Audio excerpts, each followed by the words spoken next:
Sebelum videonya mulai, buat kalian yang ingin beli kaos One Piece, bisa cek di keranjang pojok bawah. Ada berbagai macam model dan ukuran, kualitas bahannya juga oke. Jadi langsung saja di check out sekarang sebelum kehabisan. Jangan lupa juga subscribe bagi yang belum, dan sekarang kita masuk ke videonya.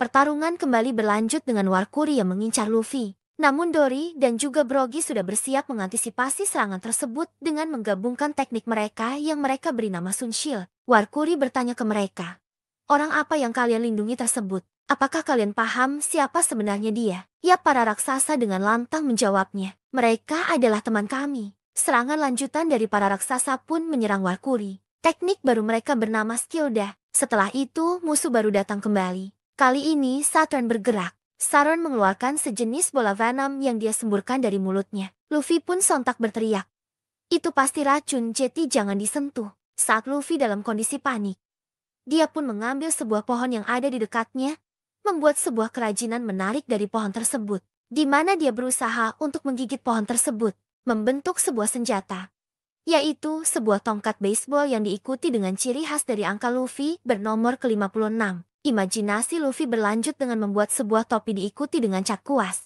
Luffy kemudian bersiap menerima serangan bola racun dari Saturnus di mana dia mementalkan benda tersebut kembali ke arah dari para iblis. Luffy di sana tertawa dan berteriak, "Makan sendiri racunmu itu." Para iblis panik dan kekuatan tersebut ternyata selain racun adalah sebuah bom yang sangat-sangat besar. Mata Luffy keluar dan mengatakan, itu ternyata meledak. Para raksasa benar-benar terkesima dengan kekuatan dari Luffy. Mereka bilang, "Bos, hutannya diselimuti api. Jetty, ayo kita berangkat." Luffy menjawabnya, "Kita harus cepat karena mereka semua itu adalah makhluk abadi." Di sisi yang lainnya, para monster tersebut kembali beregenerasi dan bangkit kembali setelah ledakan besar terjadi. Para raksasa kebingungan. "Apa maksudmu makhluk abadi?" Luffy menjawabnya, "Walau mau seberapapun kau menghajar mereka, mereka akan terus beregenerasi." Brogy kaget. "Aku belum pernah mendengar hal semacam ini, baik itu dari ras maupun buah iblis." Beralih ke posisi dari kru Mugiwara. Di sini terlihat mereka sudah bersiap akan kabur dari pulau tersebut. Nami berkomunikasi dengan Jinmei untuk segera membawa Zoro saat ini, karena mereka semua sudah berkumpul. Dan Thousand Sunny juga sudah ada di tempat mereka. Di sisi yang lainnya, terlihat kelompok dari Bonnie dihadang oleh 3 admiral, yakni Pomsky, Guillotine dan juga Reging. Mereka bilang, "Kami tak akan membiarkan kau naik ke kapal." Kemudian Marcus Mars akhirnya sudah berhasil mendapatkan lokasi dari Yok yang kini sudah tepat berada di depan matanya. Mars bertanya kepadanya, "Di mana tempat server layar monitor dari Vegapunk?" Yok tentunya kaget dan berteriak melihat monster aneh yang berada di depannya. Kemudian dilihatkan bagaimana kondisi yang dialami oleh Laksamana Kizaru saat ini. Marinir berkata kepadanya, "Kizaru-san, tolong biarkan kami mengobati lukamu." Kizaru menjawabnya, "Aku memang terluka, tolong biarkan aku istirahat." Marinir melaporkan sesuatu yang muncul di pantai barat laut Pulau Egghead. Api tidak bisa menghentikan makhluk tersebut. Itu sepertinya raksasa dengan makhluk yang berada di tengah-tengah api. Dan sepertinya dia mengatakan sesuatu. Ternyata robot kuno sudah bangkit sepenuhnya dan mulai berjalan di tengah-tengah kobaran api. Dia besar dan mulai berjalan sambil mengatakan sesuatu. "Maafkan aku, Joy Boy." Robot kuno bersiap bergabung ke dalam pertempuran. Semakin kacaunya keadaan yang terjadi di Pulau Egghead. Kapal-kapal dari pemerintahan dunia terus menembaki pulau tersebut.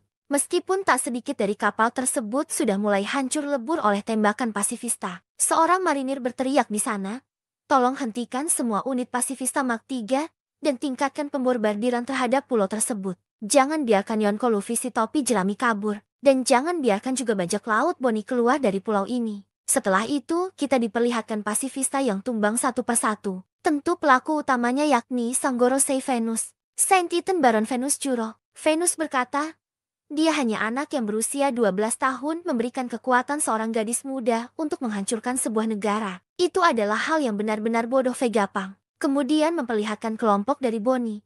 Yang bersamanya saat ini adalah 2 orang raksasa yakni Kaimo dan juga Kasi, yang bertugas untuk mengantar mereka semua menuju ke kapal bajak laut raksasa. 2 raksasa itu berkata, "Cepat segera kembali ke kapal. Seseorang yang cukup bodoh baru saja akan mendarat." Di sana kapal perang marinir terus saja membombardir meriamnya. Mereka bilang, "Jangan biarkan mereka berlayar. Tenggelamkan kapal mereka yang akan menuju ke Elbaf." Perterangan pun dimulai dengan kelompok ini berhasil dihentikan oleh wakil Laksamana Red King yang ada di depan mereka. Pertarungan pun tidak bisa terhindarkan.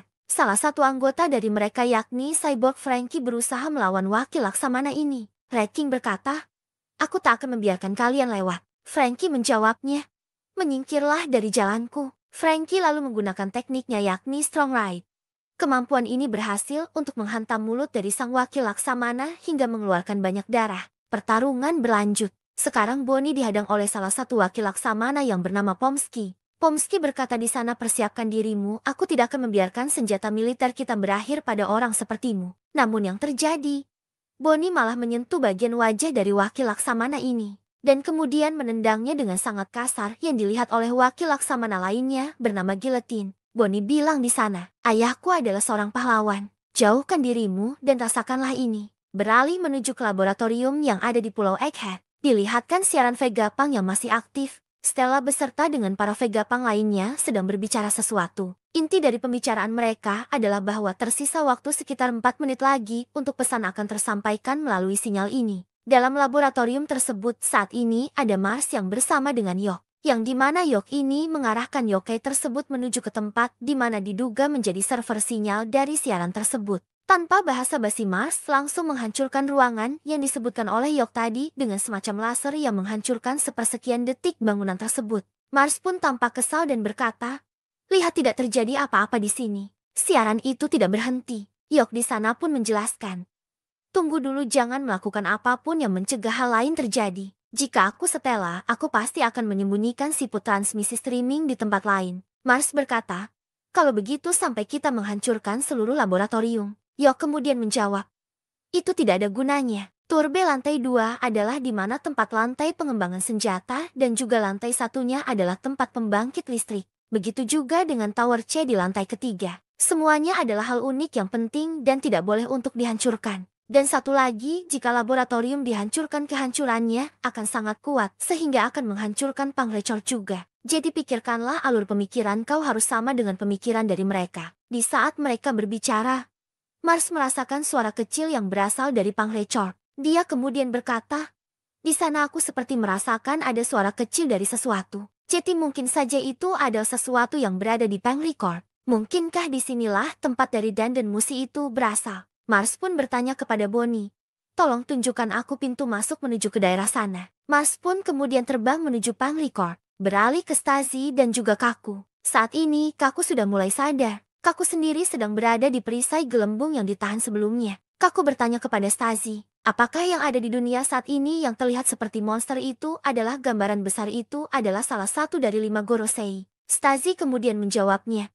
"Sama seperti yang aku bayangkan. Sungguh transformasi yang mengerikan." Kaku bertanya kembali, "Apa kau ditinggalkan? Aku hampir merasa kasihan padamu karena kau juga mengkhianati kami." Stacy menjawabnya, "Sayangnya aku memutuskan untuk tetap tinggal atas kemauanku sendiri. Seseorang harus mengambil tanggung jawab untuk misi terakhir kali ini. Kubah penghalang harus turun saat kapal topi jerami akan lolos." Beralih ke kelompok dari Nami. Kita melihat di sana mereka berbicara soal tujuan mereka, yakni menggunakan Thousand Sunny yang akan menuju ke kapal dari para raksasa. Perbincangan dimulai dari Addison. Dia berkata bahwa permintaan untuk menurunkan kubah perbatasan hanya dapat dilakukan dari ruang komando. Kabur yang aman adalah cara yang tepat untuk membalas budi kalian. Nami kemudian menjawabnya, "Itu benar. Kita harus melakukan hal yang terbaik untuk cara kita kabur dari sini." Robin berkata, "Tapi sejujurnya belum tentu Vegafast 01 ini mampu terbang sejauh itu." Addison menjelaskan, "Aku sudah melakukan beberapa perhitungan dan menurut mekanik klasik, sebuah kapal akan 100% jatuh ke tanah." Usopp mengatakan bahwa persiapan untuk melakukan itu sudah selesai. Zoro dan juga yang lainnya ada di sana. Kita harus melakukan lompatan yang sangat cepat ke sisi yang lainnya. Jetty membayangkan hal itu sepertinya mereka tidak akan pernah berhasil. Dan tiba-tiba saja Addison menjatuhkan dirinya ke bawah. Dia bilang, "Pastikan kapalmu menyentuh air tanpa gagal. External damage simulation 78%. Percayalah padaku. Kita tidak akan mati. Ayo pergi sekarang." Sementara pertarungan masih berlanjut antara Luffy yang berhadapan dengan Gorosei Jupiter. Terdapat gumpalan angin yang seperti masuk ke dalam satu titik menuju ke tengah-tengah dari pulau. Ternyata itu adalah ulah dari Gorosei Jupiter yang menggunakan mulutnya untuk menghisap angin yang berada di sekitarnya. Seluruh pepohonan dan bahkan beberapa pasukan marinir pun ikut terhisap ke dalam mulutnya. Sementara itu, Luffy, Dory, dan juga Brogy mencoba untuk menjauhi area mereka berada saat ini dan berlari dengan sangat susah bergerak karena kemampuan dari Jupiter ini. Luffy berkata, "Sialan kau jika kau sangat lapar.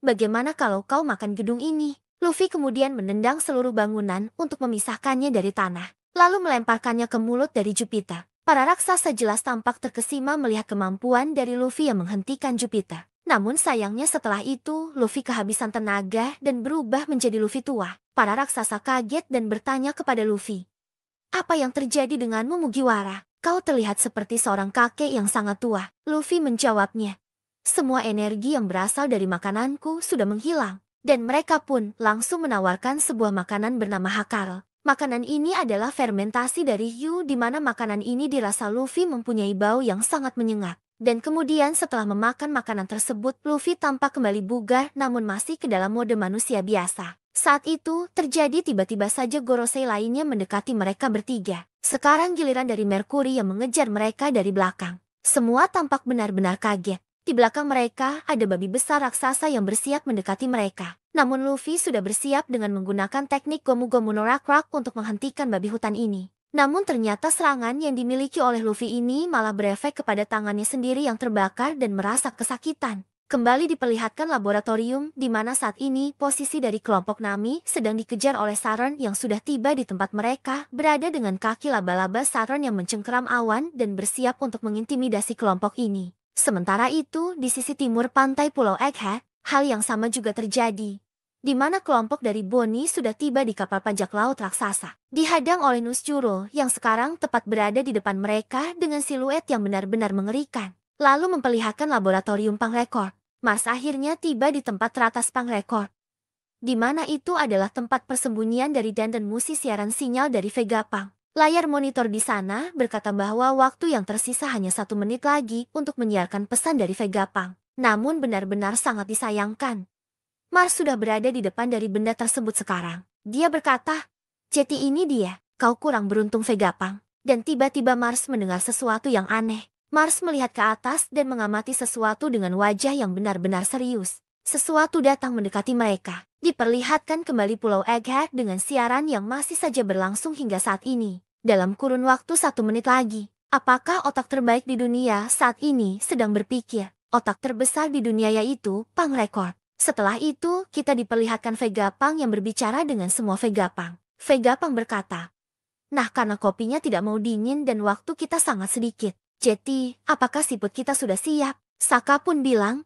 "Sejak 30 detik yang lalu." Pitagoras mengatakan, "Ini sudah disiarkan dan dilihat oleh penjuru dunia dan itu membuatku sedikit malu." Di dalam Pangrekord, Mars langsung berkata, "Jeti ini adalah kau yang sebenarnya." Mars melihat sebuah kepala raksasa dari Vegapunk yang masih berisi dengan rambutnya di sebuah tabung besar dengan cairan yang mengelilinginya. Tabung itu pun juga disambungkan ke beberapa kabel yang menyatu ke Pangrekord. Mars berkata, "Jeti, benda ini masih hidup bahkan setelah kau mati. Apa sebenarnya kematian itu? Di mana kesadaran itu berada? Apakah ini kau Vegapunk?" Siaran terus saja berlanjut. Vegapunk mengatakan, "Video ini akan segera menghubungkan dunia bersama-sama baik dengan mengetahuinya, atau dengan ketidaknyamanan mengetahuinya." Lalu diperlihatkan bagaimana reaksi dari orang-orang di penjuru dunia yang akan menantikan pesan yang akan disampaikan oleh Vegapunk ini. Dimulai dari desa Siru, kita melihat Kaya, Mary, Ninjin Piman dan juga Tamanegi sedang berdiskusi. Dimulai dari Mary yang berkata, "Siput transporter ini cukup besar dari apa yang kalian bayangkan." Reaksi dari anak-anak ini pun mengatakan bahwa jika rumah Kaya-san tidak memiliki itu, maka tidak akan ada orang di desa yang memilikinya. Kaya pun menjelaskan bahwa Vegapunk juga merupakan sosok yang terkenal dalam ilmu dunia kedokteran. Berlanjut ke Twin Capes. Di sana ada Crocus mendengarkan pesan dari Vegapunk bersama dengan Laben. Di Baltimore yaitu pulau masa depan kampung halaman dari Vegapunk juga disorot. Ada beberapa percakapan lucu di sini. Dimulai dari seorang anak yang bertanya, "Apa orang itu lahir di sini?" Ini merujuk kepada Frankie. Seseorang dewasa pun menjawab pertanyaan dari anak kecil tersebut. Tentu saja dia adalah kebanggaan dari Baltimore. Anak kecil itu kemudian bertanya lagi, "Apakah itu karena mimpi buruk dari Baltimore?" Orang-orang di sana pun menjawabnya, "Tidak, itu Frankie yang sekarang berubah menjadi sebuah kapal." Terlihat juga reaksi di kerajaan Trino. Para penduduk di sana bilang, Vegapunk mungkin adalah ayah dari ilmu pengetahuan modern. Tetapi kecakapan ilmiahnya telah digunakan untuk menghasilkan senjata yang tidak terhitung jumlahnya. Sementara itu di Hachinosu pun tak luput dari siaran tersebut. Para penjahat di sana semari mereka berpesta. Mereka pun mendengarkan siaran tersebut dan berkata, pria itu sedang membicarakan sesuatu di monitor. Dan ada juga beberapa pulau di antaranya, juga ada Pulau Dressrosa yang dimana orang-orang sudah bersiap untuk mendengarkan siaran tersebut. Dan saat kita melihat reaksi dari orang-orang ini, siaran masih saja terus berlanjut. Vegapunk bilang ke dunia, apakah kalian bisa dengar suaraku? Ini Vegapunk. Masuklah dunia, kita kembali ke Mars lagi yang masih berada di Pangreor. Dia kemudian menginjak-injak Dandan Mushi dengan tatapan yang sangat marah. Namun ternyata itu merupakan Dandan Mushi palsu yang memang diciptakan untuk kamuflase. Mars di sana berkata, ini hanya Dandan Mushi transporter biasa. Mars pun mulai panik karena dia tidak tahu di mana Vegapunk menyembunyikan yang asli. Dia kemudian merubah dirinya menjadi bentuk yokai monster burung kembali dan mengamuk turun ke bawah. Dia berteriak menyembunyikannya saja tidak cukup. Kau bahkan membodohi kami. Beraninya kau Vegapunk. Akhirnya waktu pun tiba. Persiapan sudah secara matang selesai dalam kurun waktu 10 menit. Dan inilah saatnya Vegapunk akan mulai berbicara. Sementara itu, di sisi yang lainnya, para Gorosei yang lainnya sudah tampak panik. Mereka bilang ke Mars, siarannya tidak berhenti Mars. Mars pun mengatakan ini salahku. Dia sepertinya sudah mengambil tindakan pencegahan yang kita bayangkan sebelumnya. Untuk memastikan bahwa siaran ini tidak dapat dihentikan. Kami tidak tahu apa yang dia ketahui dan apa yang akan dia katakan pada dunia. Tetapi Yok mengatakan bahwa dia mewarisi penelitian di Ohara. Gorosei pun berkata,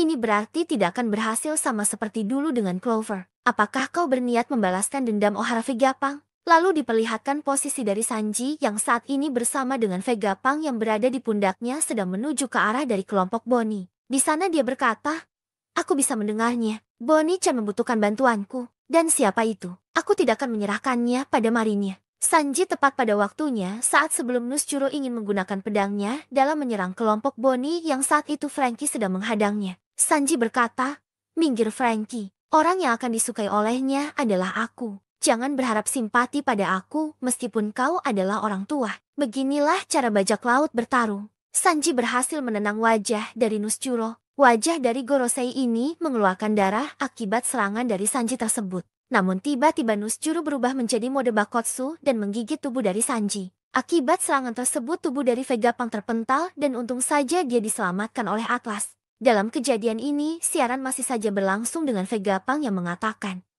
aku telah melakukan 2 dosa besar. Oimu dan juga Kasi ikut ke dalam pertarungan dengan menahan Nusjuro di kedua sisi. Mereka bilang, ayo tahan makhluk ini. Kemudian Bonnie pun mengeluarkan teknik distorsi masa depan. Dia berubah menjadi mode raksasa dan bersiap menginjak Nusjuro. Kembali lagi ke siaran Vegapunk. Vegapunk menjelaskan bahwa video siaran ini diprogram untuk dimulai ketika aku sudah ditangkap atau saat jantungku berhenti. Kemudian panel lagi-lagi memperlihatkan reaksi dari orang-orang di seluruh dunia terhadap kematian dari Vegapunk. Di kerajaan Germa misalnya, Caesar terlihat menangis. Di Sabaody sendiri, reaksi dari salah satu penonton berkata, jadi apakah artinya sekarang Vegapunk sudah tewas? Duval juga menonton siaran ini di markasnya. Dia terlihat kebingungan dengan mengatakan, tunggu dulu, bukannya orang ini sudah menjadi tawanan dari bajak laut Pijerami saat berita di pagi hari. Sementara itu di kantor pusat surat kabar ekonomi dunia, kita bisa melihat Morgans yang benar-benar marah. Morgans bilang siaran seperti ini akan menjadi akhir dari bisnis surat kabar. Siaran Vegapunk kembali berlanjut. Saat ini di mana kali ini dia berkata bahwa aku ingin kalian semua mendengarkan ini dan mengerti siapapun yang menjatuhkan atau menghakimiku. Aku tidak akan mencapnya sebagai penjahat. Aku tidak akan membahas apa yang baik dan juga apa yang buruk. Aku tidak banyak mengerti tentang dia untuk melakukan ini. Beralih menuju ke lokasi dari kelompok Nami. Saturn di sana mencapai awan tempat mereka berada. Hal ini tentu saja mereka semua dalam bahaya. Saturn berkata, minggir dari jalanku. Aku tidak punya waktu untuk terlibat dengan kalian semua. Robin yang mendengar suara dari Saturn terkejut. Karena dia mengenali suara yang dia dengar di Ohara. Saturn berkata, Nike Robin, wanita yang gagal dimusnahkan Akainu. Nami berteriak. Semuanya lindungi Robin. Kaki Saturn berusaha menyerang kelompok ini dan reaksi mereka bermacam-macam. Brook memotong salah satu kaki dari Saturn. Usopp menembakkan pelurunya. Nami menarik Robin dan menggunakan Zeus untuk memblokir kaki dari Saturn. Sementara itu, Chopper melindungi mereka semua. Kembali lagi ke Mars. Posisi dia saat ini sudah ada di luar ruangan. Dia sedang berbicara dengan Gorosei lagi. Mars berkata, apa yang akan terjadi jika aku menghancurkan pembangkit tenaga listrik? Saron menjawabnya, jangan lakukan itu. Kita tidak akan peduli jika hal ini berakhir dengan memusnahkan semua kapal perang dan tentara yang mengelilingi pulau. Mercury menjawabnya, itu berarti tidak akan ada seorang pun yang mampu menciptakan Master Flame yang lain. Vegapunk berkata, apa yang akan aku katakan mungkin terdengar tidak masuk akal. Banyak yang akan menertawakanku, tetapi setiap orang berhak mengetahuinya. Dunia ini akan tenggelam ke laut. Dilihatkan reaksi dari orang-orang yang sedang berada di markas besar Angkatan Laut. Tepatnya di dunia baru. Di dalam suatu ruangan, pidato dari Vegapunk membuat gempar banyak orang, terutama beberapa pasukan Angkatan Laut yang mendengar pesan tersebut. Marinir di sana berkata, dunia akan tenggelam ke dalam laut. Apa yang dia maksud dengan itu? Sementara itu, pada tempat yang sama juga, sang Laksamana Armada Akainu terdiam dan terlihat marah mendengar pesan tersebut. Lalu diperlihatkan reaksi dunia lagi dan menuju ke salah satu tempat di Pulau Jaya yaitu Marktown. Netizen di sana melihat pesan tersebut tertawa terbahak-bahak dan mengejek Vegapunk. Orang-orang berandalan ini benar-benar melihat pesan dari Vegapunk itu seperti sebuah kebohongan publik yang mereka anggap sebagai pembodohan. Para preman di sana berkata, orang ini luar biasa, itu hanya kematian kata-kata bodoh dari seorang manusia. Apa kau hanya menginginkan seluruh dunia menjadi kacau? Bagaimana bisa dunia tenggelam? Beralih ke reaksi selanjutnya yakni tepatnya di Water Seven. Orang-orang di sana melihat pesan ini dalam layar TV mereka. Warga di sana bereaksi apa yang dia katakan sangat kredibel mengingat keadaan negara kita. Tapi sekarang, itu akan terjadi pada seluruh dunia. Jeti itu tidak adil soal air pasang dan juga air surut. Pauli dan juga teman-temannya pun juga merasakan keadaan yang serupa. Yaitu seluruh dunia akan sama dengan apa yang terjadi sekarang di Water Seven. Reaksi berlanjut ke penjara neraka bawah air yaitu Impel Down. Mantan si Cibukai sekaligus pelaku pengkudeta kerajaan Dressrosa Flamingo sangat puas mendengar pesan dari Vegapunk dengan tertawa lepas. Dia mengatakan, ini yang terbaik. Kalau Impel Down kebanjaran air laut, tugasmu untuk memastikan keselamatan para tahanan. Benar kan Magellan? Magellan menjawabnya, ya memang benar. Adanya kenaikan air laut levelnya sebesar 1 meter di hari lain, menyebabkan kepanikan yang hebat dalam lingkungan penjara. Kira-kira berapa meter air lagi yang dibutuhkan seluruh dunia untuk melakukannya agar dunia ini tenggelam? The Flamingo menjawabnya, jika air naik sekitar 5 meter, sebagian besar kota di dunia akan tenggelam dan sudah ditakdirkan. Apakah semua orang akan pindah di tempat lain ke tempat yang lebih tinggi? Berlanjut ke reaksi dari pulau manusia ikan di kerajaan Ryugo. Shirahoshi di sana mendengar pesan tersebut dan bertanya, ayah, apa yang dikatakan dunia ini akan tenggelam akan kejadian? Neptune meresponnya dengan tidak terlalu percaya. Menuju ke pulau masa depan yaitu Pulau Egghead. Para marinir di sana juga mendengar pesan yang disampaikan oleh Vegapunk. Mereka tampak kebingungan dan kita juga melihat Admiral Hound yang tidak percaya perkenaan dari Vegapunk tersebut. Dia bilang apa yang ingin dia katakan. Apakah ilmuwan terpintar di dunia sedang mencoba menciptakan kekacauan di seluruh dunia dengan kebohongannya? Kau benar-benar omong kosong, Dr. Vegapunk. Di sisi yang lainnya, 5 tetua Gorosei juga tampak panik. Mereka belum menemukan sumber sinyal dari siaran Vegapunk. Kali ini, mereka semua sepakat berteriak, hancurkan semua transmisi, semua transponder, hancurkan bentuk kehidupan apapun yang dapat kalian dengar. Yang lainnya tidak penting untuk saat ini.